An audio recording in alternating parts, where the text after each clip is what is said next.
أخبار المغرب، أهلا بكم. وهذا أبرز عنوانها: العثور على جثة فتاة شبه عارية تستمطر أمن مرتيل. وهذه التفاصيل: عثر قبل قليل على جثة شابة في مقتبل العمر شبه عارية بشاطئ مدينة مرتيل في عمالة المضيق الفنيدق، وفق ما علم لدى السلطات المحلية.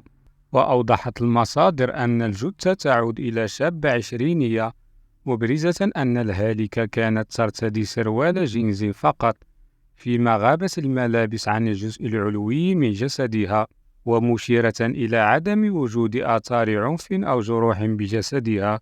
وفي وقت لم تكشف المصادر ذاتها عن أسباب الوفاة، وهل يتعلق الأمر بحالة غرق أو انتحار أو جريمة قتل، حيث انتقلت عناصر الضابط القضائية إلى مكان الواقعة لجمع المعلومات والقرائن التي ستفيد في التحقيق، حيث جرى نقل جثمان الضحية إلى مستودع الأموات لإجراء تشريح الطب الشرعي عليها بتعليمات من النيابة العامة المختصة، قصد الوقوف على الأسباب الحقيقية لمفارقتها الحياة.